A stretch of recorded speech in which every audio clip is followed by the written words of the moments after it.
Jack board द्वारा आयोजित mid term exam 2020-21 7th class के model questions with answer subject mathematics के दिए जा रहे हैं। तो बच्चों इसे ध्यान से देखो। वीडियो अच्छा लगे तो वीडियो को लाइक करो और चैनल को सब्सक्राइब करो। तो आगे हम लोग देखते हैं प्रश्नों का उत्तर। अवधि मूल्यांकन मिड टर्म असेसमेंट सत्र 2020-21 कक्षा 7 के लिए है और आज का विषय है गणित। तो गणित को हम लोग हल यहाँ दिया गया है बहुविकल्पीय प्रश्न 15 से 18 के सही उत्तर चुनकर लिखिए। यहाँ प्रश्न संख्या 15 में दिया गया है -18 भाग 6 किसके बराबर नहीं है। ऑप्शन दिया गया है ए -6 भाग 18, बी ब्रैकेट में 18 भाग 6, सी 18 भाग -6 और डी -3। तो इसमें से सही उत्तर हमें लिखना है। तो इसमें सही उत्तर कौन सा है? इसमें सही उत्तर है ऑप्शन ए। इसको क्लिक कर देंगे हम लोग, इसको टिक कर देंगे और यह सही हो गया। प्रश्न संख्या 16, नीचे दिए संख्या रेखा के आधार पर कौन सा विकल्प सही है। यहाँ हम लोग को देखना होगा कि जो संख्या रेखा होता है उसमें जो शून्य होता है उसके दाईं ओर की संख्याएं धनात्मक होती है और बाईं ओर की संख्याएं ऋणात्मक होती है। तो यहाँ हम लोग ऑप्शन देख लेते हैं। ऑप्शन ए में दिया गया है डी बराबर 9। तो हम लोग ऑप्शन के अनुसार यहाँ पर शून्य के बाईं ओर चलते हैं। तो यहाँ हम लोग देखते हैं 1 2 3 4 5 6 7 8 9। 9 तो संख्या सही है, परंतु d = 9 दिया गया है और यह जो है संख्या रेखा में बाईं ओर दिखाया गया, अर्थात d = -9 होंगे। आगे b = दिया गया है -7। तो इसको भी हम लोग देख लेते हैं कि यह सही है अथवा नहीं। तो यहाँ 1 2 3 4 5 6 7 और यह 7 संख्या बाईं रेखा संख्या रेखा पर बाईं ओर है, अर्थात b = -7 सही है। तो इस पर हम लोग टिक कर देंगे, यह सही उत्तर हमारा सही उत्तर है। तो इस पर टिक कर दिए। आगे हम लोग बढ़ते हैं। प्रश्न संख्या 17 में दिया गया है पूर्णांक किसके अंतर्गत संवृत्त नहीं है। ऑप्शन दिया गया है भाग, बी गुना, सी जोड़, डी घटाव। तो इसमें सही उत्तर है ए भाग। आगे बढ़ेंगे। प्रश्न संख्या 18, -1 भाग -1 किसके बराबर है। तो इसको हम लोग देखते हैं, करके ही देख लेते हैं कि यह कैसे होगा। -1 और यहाँ प्लस और माइनस है तो इसको हम लोग गुना कर देंगे, माइनस हो जाएगा। तो यह भी -1। अब यानी कि हो गया -1 और -1 दोनों को जोड़ देंगे तो -2। और यह किसी भी ऑप्शन में हमें नहीं दिखाई पड़ रहा है, यानी कि इसका ऑप्शन डी जिसमें लिखा गया है इनमें से कोई नहीं, यही सही ऑप्शन है। तो इसको हम लोग टिक कर दिए। आगे अति लघु उत्तरीय प्रश्न दिया गया है। तो यहाँ दिया गया है 47/51 और 47/61 में बड़ा कौन है। तो बच्चों यहाँ पर जो हम लोग जानते हैं न्यूमरेटर अगर बराबर हो और डिनोमिनेटर जो है जो छोटा होगा वही संख्या बड़ा होगा। तो इसको हम लोग किस प्रकार से लिख सकते हैं? इसको हम लोग इस प्रकार से लिख सकते हैं, इस प्रकार से लिख सकते हैं। तो यह हमारा हल हो गया। अथवा लिख देंगे हम लोग 47/51 बड़ा है 47/61 से।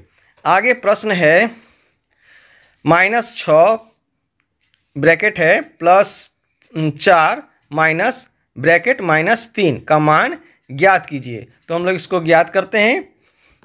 आगे प्रश्न संख्या 21 लघु उत्तरीय प्रश्न है। 2 पूर्णांकों का योग -26 है। अगर एक पूर्णांक 45 हो तो दूसरा पूर्णांक ज्ञात कीजिए।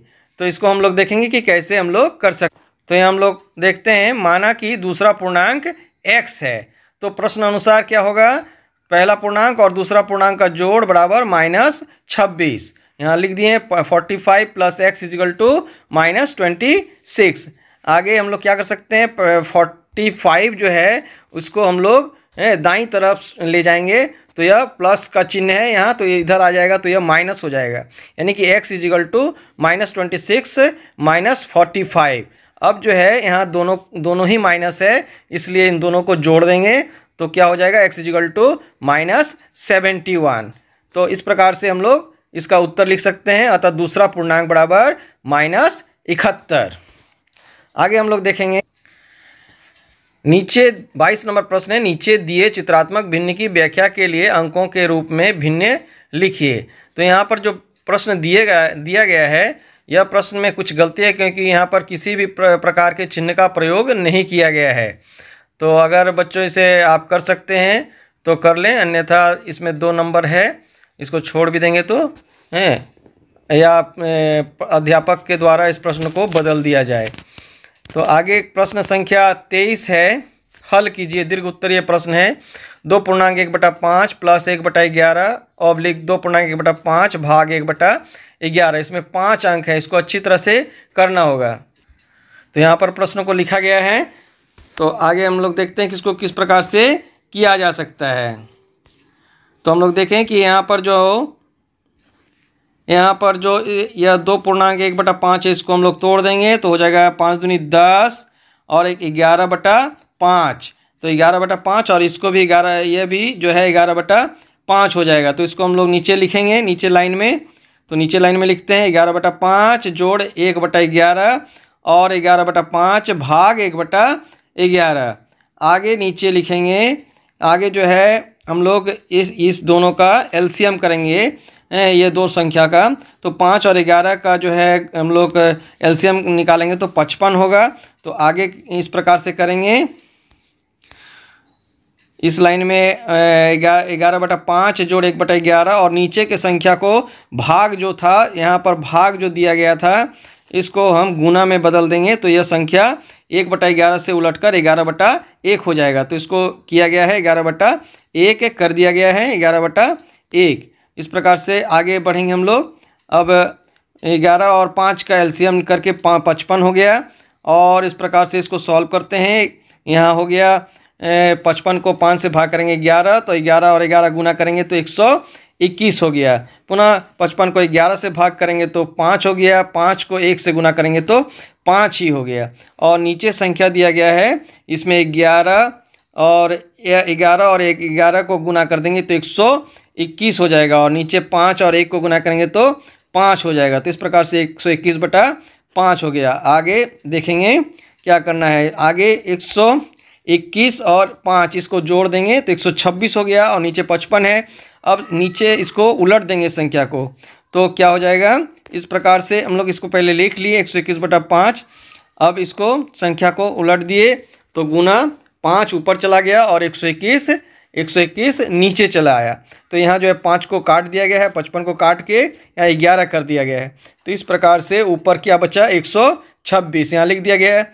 अब नीचे है 11 और 121, इस दोनों को गुना कर देना है। तो इसको दोनों को गुना करने पर कितना प्राप्त होगा, 1331। तो इस प्रकार से इस प्रश्न का भी हल हो गया। आगे हम लोग देखेंगे प्रश्न। इसके बाद प्रश्न है 24 नंबर और अंतिम प्रश्न है, एक हवाई जहाज समुद्र तल से 1900 मीटर ऊपर उड़ रहा है।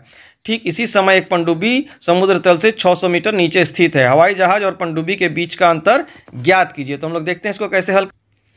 तो हम लोग लिखते हैं समुद्र तल से हवाई जहाज की दूरी कितना है ना, 1900 मीटर, और समुद्र तल से पनडुब्बी की स्थिति है 600 मीटर। तो चूंकि पनडुब्बी समुद्र तल से नीचे है, अतः दूरी कितना क्या हो जाएगा, ऋणात्मक होगा। अतः पनडुब्बी की स्थिति हो जाएगी -600। हवाई जहाज एवं पनडुब्बी के बीच का तब कितना अंतर हो जाएगा दूरी का, तो यह हो जाएगा 1900 माइनस 600। तो यहाँ माइनस और माइनस जोड़ देंगे तो ये हो गया +600। तो आगे इन दोनों को 1900 और 600 को जोड़ेंगे तो कितना हो जाएगा, 2500, यानी कि 2500 हमारा उत्तर हो गया, 2500 मीटर उत्तर हो गया। तो अंत में लिख देंगे हवाई जहाज और पनडुब्बी के बीच का अंतर है 2500 मीटर। इस प्रकार से बच्चों गणित के सभी प्रश्नों का हल हो चुका है।